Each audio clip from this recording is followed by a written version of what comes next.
Bueno, gracias por acompañarnos en otro episodio más de Parálisis Cerebral Respuestas. Esta vez estamos con la doctora Xenia Díaz Alcolado, de Madrid, España, aunque no estamos en Madrid, pero vaya que con este calor creo que ya estamos en Madrid, ya nos transportamos. Muchas gracias, Xenia, por haber aceptado mi invitación a este podcast. Yo creo que muchas de las mamás que nos escuchan, que nos ven, que ven este podcast, se pueden identificar o se van a identificar con tu historia. Dime un poquito más. Bueno, eres doctora, obviamente.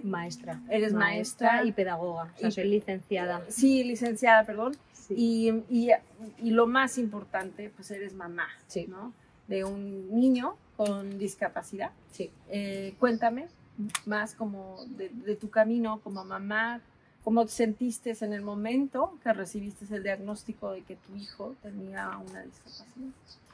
Bueno, pues lo primero, muchas gracias a ti, Azucena, por invitarme y por dar voz a las familias. Tan necesario hacer esa comunidad, escuchar otras historias muy similares. Los retos al final de las familias de niños con discapacidad, sea cual sea su condición, los retos probablemente van a ser los mismos a lo largo de la vida, y escucharnos y escuchar otras experiencias pues nos hace pasar por las fases de una manera más rápida y por lo tanto más efectiva. Mi historia, bueno, a nivel profesional, como dices, soy licenciada en pedagogía y soy maestra también de educación primaria. A raíz de la condición de mi hijo, pues me he ido formando en psicopedagogía clínica o en neuroeducación, enfocado un poco pues a atender a las necesidades que van surgiendo. A mi hijo lo que le pasó en el nacimiento fue un embarazo a término, natural, con un parto natural, vaginal, sin mayores complicaciones, pero a las pocas horas le empezaron a dar ataques epilépticos y a través de unas pruebas le vieron un ictus perinatal. No se sabe, pues unas horas antes, durante las primeras horas, tuvo una hemorragia cerebral.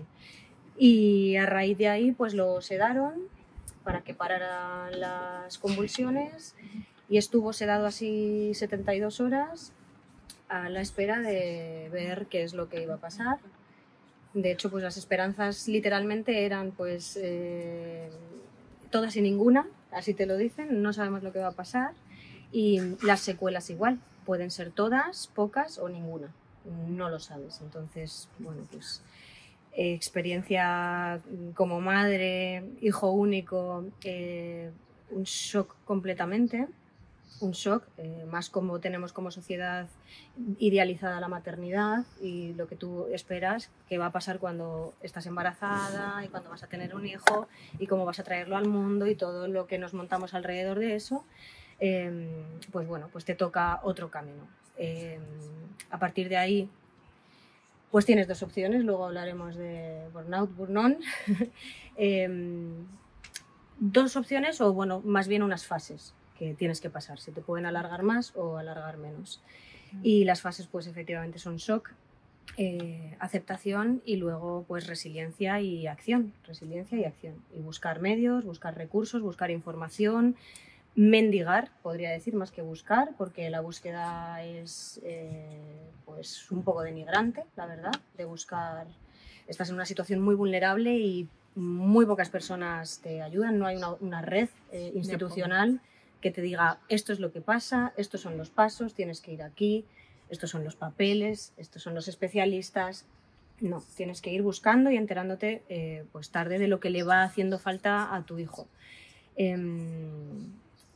Entonces, diagnóstico final, mi hijo ahora tiene 6 años, final no es tan final, pero el diagnóstico que él tiene es parálisis cerebral, una hemiparesia, tiene mucha funcionalidad a nivel motor.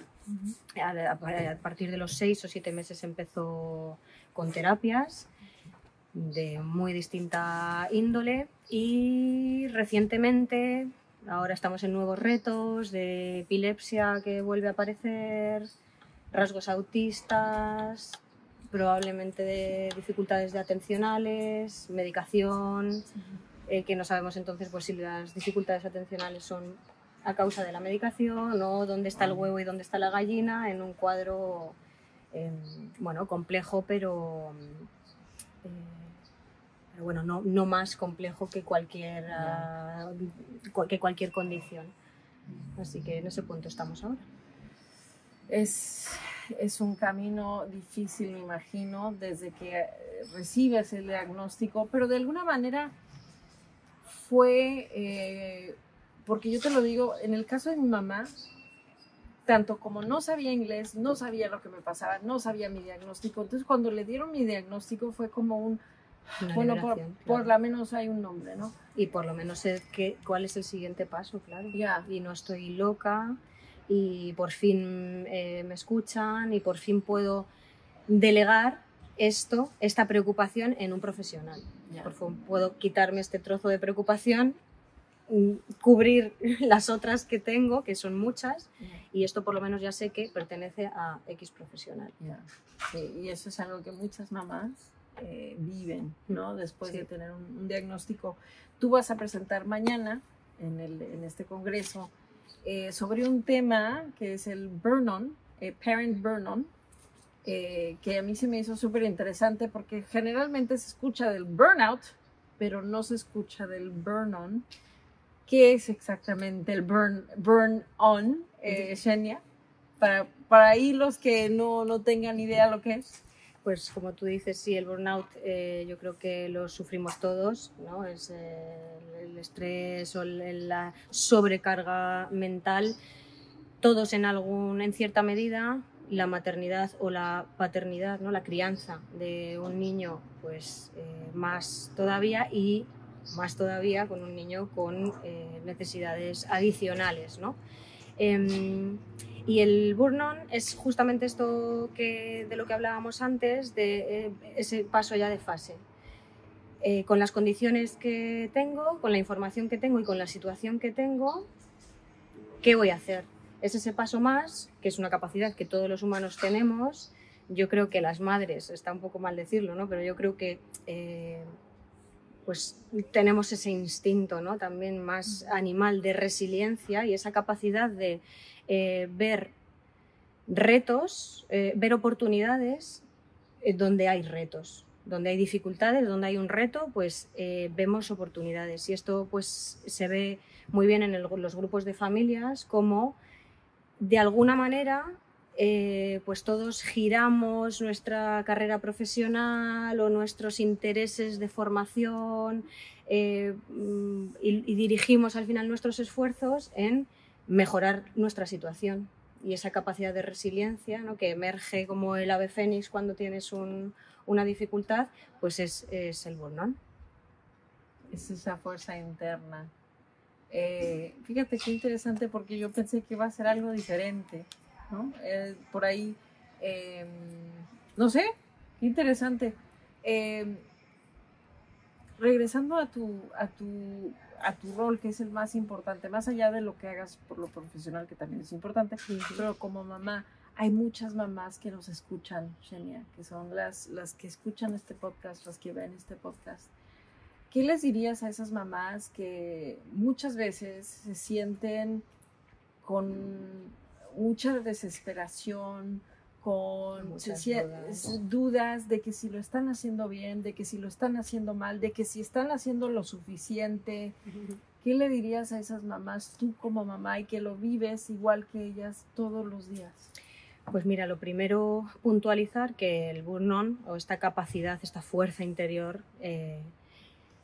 no tenemos que sentir culpa si todavía no podemos dar ese paso, porque el burn-on no es solamente una fuerza interna o una fase que nosotros tengamos que traspasar, nosotras como madres, sino también es una cuestión de apoyos y logísticas externas. O sea, también depende del entorno en el que estemos, de las instituciones, del país en el que hayamos nacido, de la comunidad, si estamos en una zona rural, en una zona urbana, de la red que tengamos a nuestro alrededor. O sea, esto no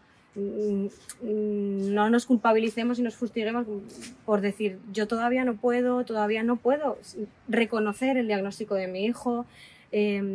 ya bastantes preocupaciones y bastante nos fustigamos, ¿no? Y bastante culpabilidad tenemos como madre. Ahora hablamos de qué es lo que puedo hacer, si puedo hacer más, si lo estoy haciendo bien, que eso es todo burnout, burnout, burnout, o sea, es todo sobrecarga, porque esas dudas siempre están ahí, pero no todo depende de nosotras. Y entonces también no tenemos, pero lo ideal es que haya un entorno que acoja y sostenga al cuidador.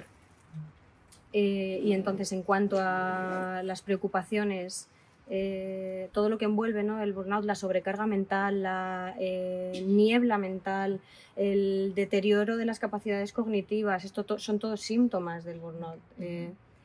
Es todo pues sobrecarga de papeles, de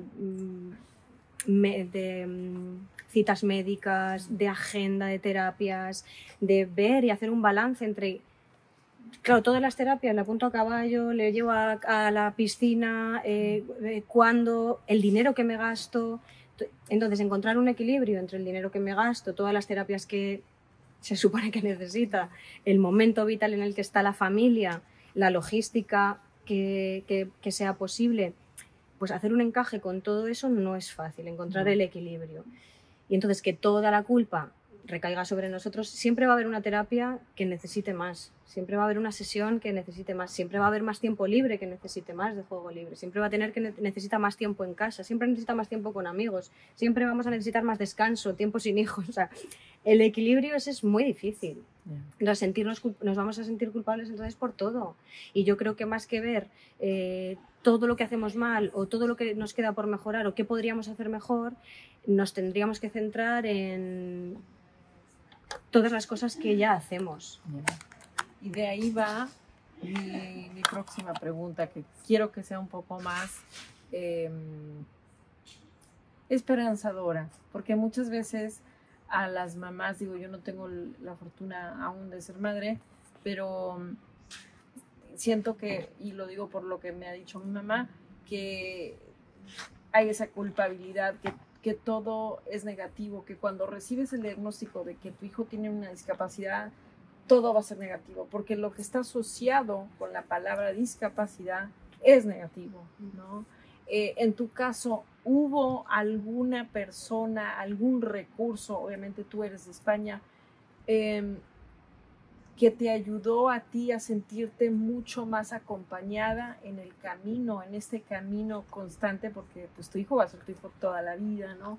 Pero hay algo que te haya hecho sentir acompañada durante todo este tiempo, que te haya apoyado, algún recurso, no sé, decirle a los papás, saben, que vayan y busquen grupos de apoyo o busquen, no sé, ¿qué es lo que a ti te ha ayudado en esos momentos difíciles y en el día a día en general?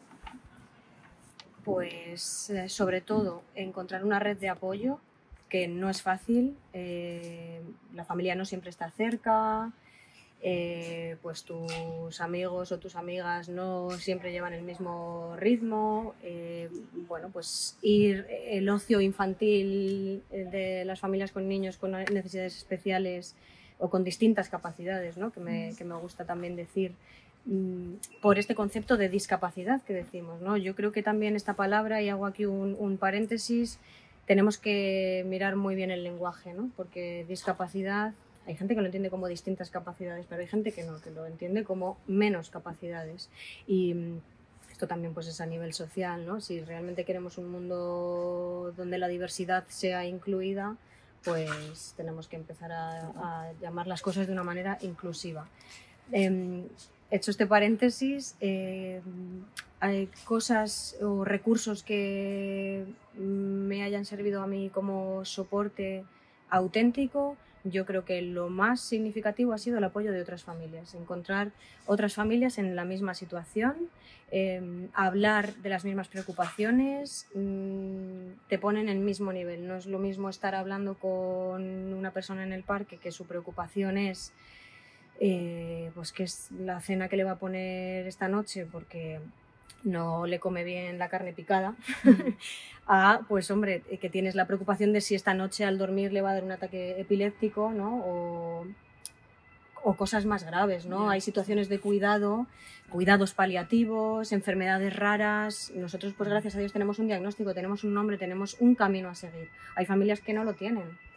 Entonces, encontrar otras familias, buscar asociaciones científicas que nos marquen un poco el camino y la guía de cuántas terapias, esto que hablamos del balance, cuáles son efectivas para esto, qué evidencia hay y qué es lo que se sabe hasta ahora de esto. Luego, por supuesto, está tu intuición como madre de lo que funciona más con tu manera de vivir o te mueve más unas cosas que otras, o a lo que tú le vas a dar prioridad. Y eso también es importante, que los profesionales escuchen cuáles son tus prioridades y porque yo a lo mejor pues en esta época de mi vida no le voy a llevar 3 veces a la piscina, voy a hacer otra cosa.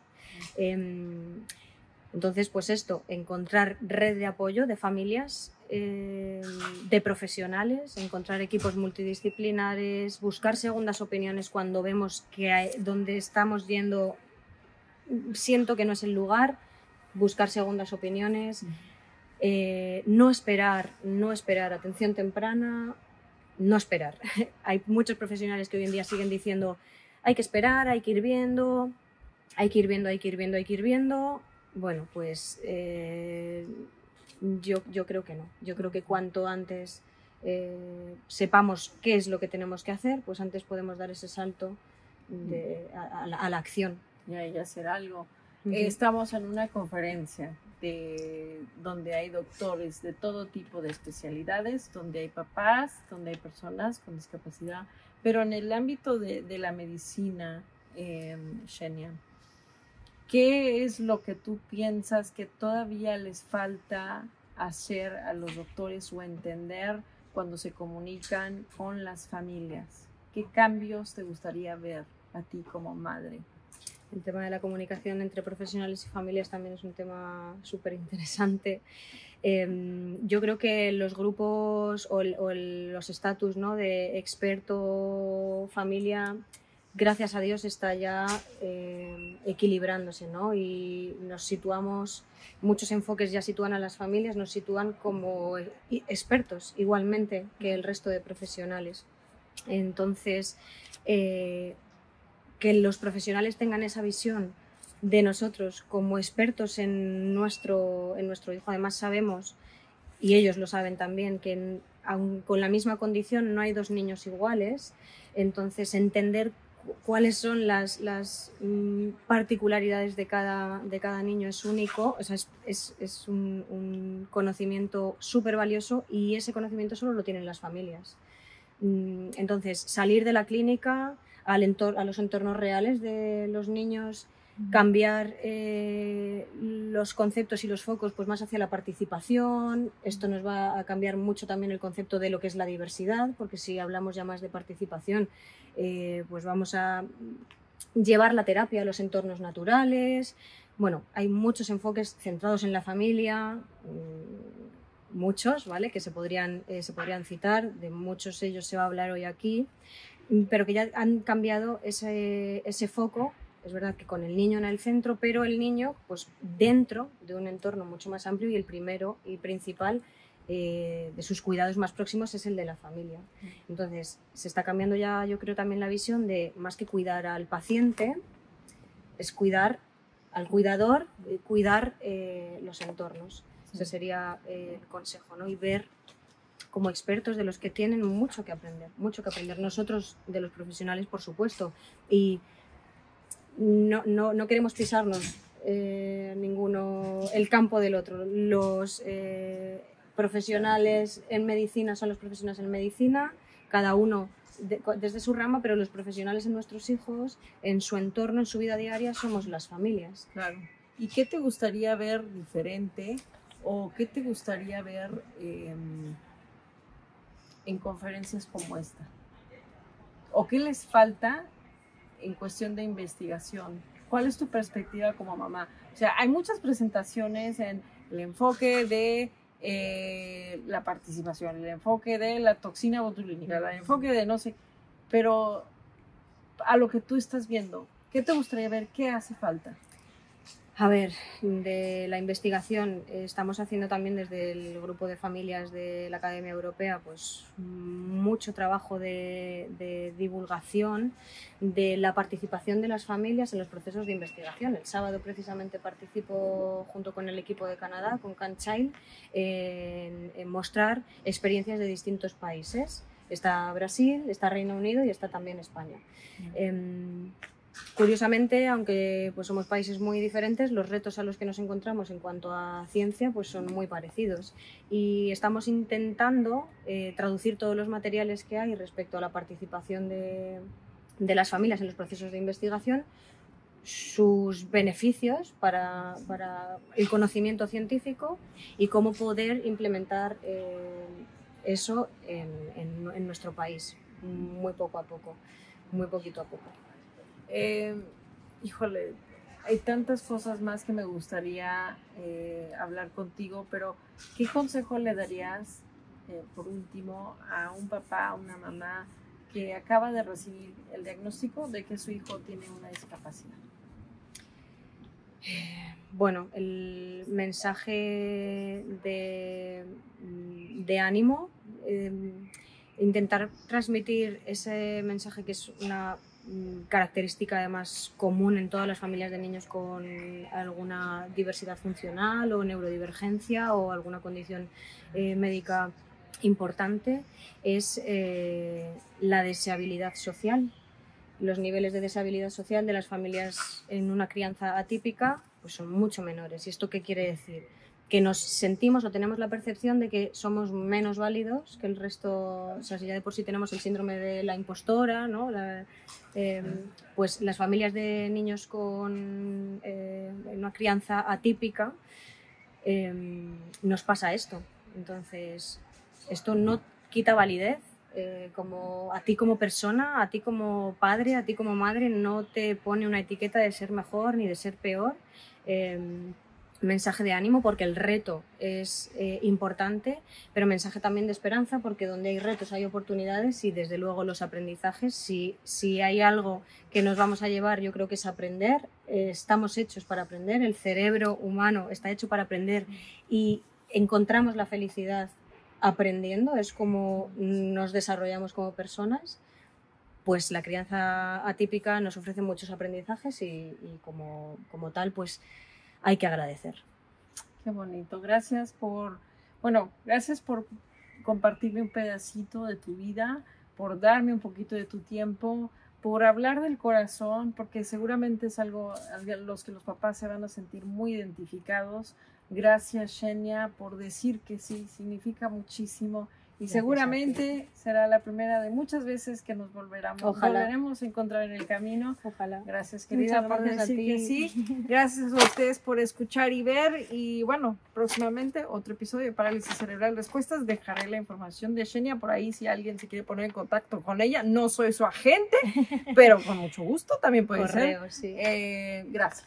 Gracias a ti. Muchísimas gracias por tu trabajo y por estar aquí sin parar, intentando dar visibilidad y voz a las familias. Muchas gracias. Se lo dije a Silvia y te lo digo a ti también. Nosotros, tú, yo como persona con discapacidad y tú como madre de un chiquito con discapacidad, somos el alma y somos el corazón de estos congresos. Nosotros somos la razón por la que estos congresos existen. Entonces nuestras voces son las más fuertes que tienen que escuchar aquí. Así que por supuesto que siempre vas a estar invitada y siempre les voy a dar una plataforma a mujeres como tú, con mamás, papás, con una fuerza. Gracias por seguir adelante y compartir un poquito de tu historia conmigo. Con mucho gusto. Muchas gracias a ti. Bueno, gracias por acompañarnos.